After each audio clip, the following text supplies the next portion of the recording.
The S tier things in this video are the exact habits, training styles, and mindsets that got me from the skinniest I've ever been to jacked, confident, winning boxing fights, all in a year's span at 19 years old. And today we're gonna go through about 13 things, and we're gonna tier list them today. All right, number one, hypertrophy. Learning hypertrophy and the basics of it is probably one of the biggest reasons I actually got big, because you understand the science to muscle growth, not just lift heavy, get big. How many reps you need to be doing around that 10 to 12 range, 8 to 12. And focusing on that in my training is exactly what helped me get big. There's probably an A tier thing, focusing on the science and the hypertrophy. Next one. All right. Motivational videos. A lot of people have bad takes on motivational videos and motivation in general over discipline, but I think motivation, especially in video form and seeing what other people can achieve, like probably what this video is doing to you right now, it actually can spark up a bit of a fire. I like it at the start of the journey, but once you've started and got rolling, it's kind of a bit useless. It's good to ignite that initial fire. You might have a little ember burning, and motivational videos can help you grow that flame pretty much. Let's put that C tier. It's not terrible, but it's not horrible. They're not gonna keep you for the long term, but they will get you rolling from the start. What we got? Woo! Good one. Environment. Not so surprisingly, environment is probably one of the biggest catalysts to my personal growth. Like me going from probably about 64 to 70 plus kilos was a massive environmental shift. Like keeping kettlebells in my room, keeping a backpack full of heavy objects, like setting up my room for success, because that's where I started my journey. I was too scared to go to the gym, and that's the second step. So if you set your room up for success, you got a clean room. First of all, clean your room. Second of all, you're in the gym around people who are training. Third of all, you might buy a gym and then you live and work in a gym, and you get the luxury of doing that and constantly being around weights all the time, so you're bound to get some progress. Environment is definitely gonna be an A to S tier. I'm gonna put it in A because I think there's gonna be some room for the S tier things later on. All right. Inner circle. This one is deep. All right, this is a perfect one. Who wrote this down? Inner circle is super important. The people that you keep around you. If you guys know the story of Gary, Gary is a perfect example of the archetype of person that I cut off. So Gary was weak. He had a weak mindset. He didn't train properly. He didn't eat properly. He didn't diet properly. He did nothing properly. He was weak-minded. Cutting off those people from your life is going to be the most important thing that you do for your journey, because being surrounded by people that are higher than you is going to lift you up. This is boring advice. You've heard this before. You're the average of the 5 people you spend time with, but it's true, and none of you listen to it. So I'm going to keep repeating it until you actually take the leap and stop hanging out with degenerates and start hanging out with people that make you feel uncomfortable. And I'm not talking about creepy people, but people that are just above you in every sense. Inner circle is going to be an A tier, S tier. Sorry, S tier. Polarized tier.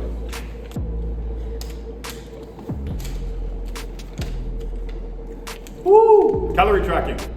So, where should this one go? So calorie tracking is obviously super important. It would depend on what stage of the journey you're in. Because this video, this channel is mainly for you at the start of your journey, I'm going to put this very high up. Calorie tracking at the start of your journey, not saying it's a good excuse to stop tracking after you've made some progress, because you need to track the whole time. But you kind of get an idea of how many calories are in each food and how many calories are in each meal that you eat. I would put calorie tracking at the start of your journey, S tier. Later on in your journey, it's gonna slowly go down. Having a girlfriend is gonna be in F tier. It's a complete waste of time, and it's actually gonna ruin your gains. Being around women creates estrogen in your environment. Food. So this is kind of an inverse one. Obviously, peasant has negative connotations, but are you eating peasant food right now? Are you stuffing your face with oats? They used to feed that to slaves. Are you stuffing your face with like grains and rice and soy? Sure, they're good for calories and filler calories to hit your goal calories, but they're not good for the actual nutrients in the food, and they make you feel like shit. Try eating a whole bowl of oats or porridge and then go for a run. Like you just feel like shit. You feel like a peasant. Peasant is in the F Gary tier. Yeah. Interesting one. Ego lifting. So, you might think this is another like inverse one, but ego lifting might actually be good. Hear me out. When you're in the gym and you are doing this like science-based approach where you're too much focusing on hypertrophy and too much focusing on the most perfect form on each move and an immaculate technique, you are going to waste time and waste reps that you could be doing when you're just busting out these heavy reps with shit form. Obviously, ego lifting is not good all the time, but every now and then, it's good to push it a bit. Have some fun in the gym. Push some heavy weights with your mates that you might not be able to lift. Give it a try. Try it. The worst you can do is drop the weight. Maybe pull your back, but other than that, the worst you can do is drop the weight. Ego lifting is actually a good thing. It doesn't only help you know your limit, but it helps you learn how to train violently and like angrily like a warrior. Special gym equipment. So I got most of my progress. I gained about 5 kilos, pretty much of pure muscle, just from doing push-ups in my room with a backpack full of water bottles and books and one kettlebell, one 10-kilo kettlebell. You do not need fancy equipment. You don't need to be spending money on the most immaculate gyms with the craziest facilities. All you need is some weight, some resistance, or you can pick up a log and curl a wooden log. You can pick up anything that has resistance or weight and use that to your advantage. You don't need special gym equipment to train. Special gym equipment is going in the F tier. Fuck special gym equipment. Oh yeah, boy. Protein per pound of body weight. So focusing on how much protein you're getting in. A lot of people are gonna say this is very, very important to hit. But the way you should be working your diet anyway, you should have an insane amount of protein that you don't even need to think about how much protein you're getting in. If you're struggling to get protein in, it's a problem with your macro split, like how much you're probably having too many carbs and peasant food. You should be having so much protein anyway, like an overdose of protein. You can't overdose on protein, by the way. It's impossible. Try it. It's very fucking hard. You should be having so much protein anyway that you don't really need to be focusing on this. But that being said, it's still being hit by the method that I teach. So I would still put that pretty high, around that 80th.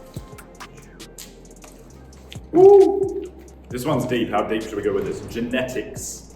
A lot of people blame their genetics for the spot that they're in.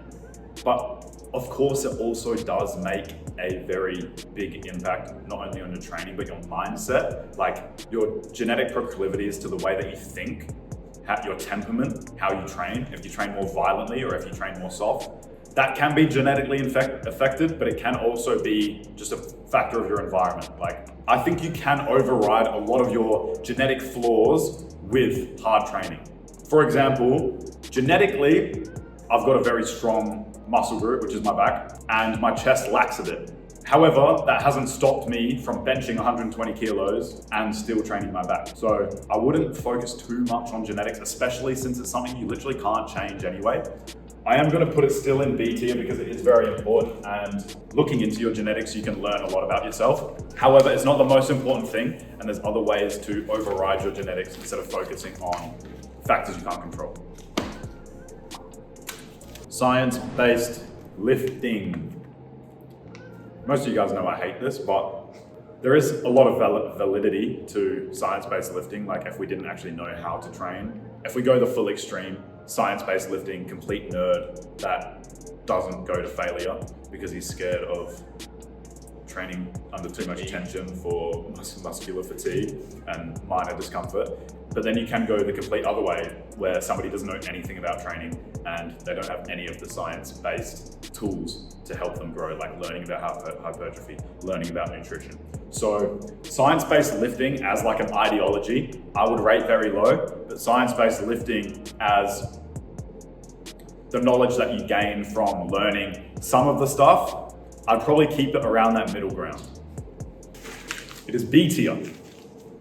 PPL. PPL means push-pull legs, so it's a type of split that you do during your training. I really rate push-pull legs. A lot of people train certain muscle groups at certain times, like I'm gonna do a back and shoulder day, and then a tricep and leg day, and then a leg and back day. I think it gets very complicated. Push-pull legs is a very simple way to know that you're not gonna be fatigued in certain muscle groups while you're training. For example, you train push, which is your chest, triceps, shoulders on Monday, biceps, back on Tuesday, and then train legs, never. I think push-pull legs is probably A tier. It's very simple and efficient, and I don't like to complicate things, and that's why I recommend a push-pull leg split. All right, last one. Fuck up. Paul fucking darted me. Polarize. So Polarize is probably the best program on the market for skinny guys to get big. Maybe a bit biased because it's the program I started and run, but Polarize is definitely an S tier. We teach you exactly how to train to get big from a skinny physique, how to gain 7 kilos of muscle, and how to get confident. So if you want to learn a bit more about that and become an S tier trainer, there's a link in the description to book a call. I'll be completely honest, it is a pitch video and call. So I just want to learn a bit more about where you're at, and maybe we can help you gain 7 kilos of muscle and actually get confident. Leave a comment if you have any questions about any of these, how to actually calorie track, how to stop hanging out with people you don't want to, and how to find new mates. Most of these are covered in the Polarize program as well. Any questions about anything, comment below and we might actually make a video on it. Thank you so much. Have a good one, bro.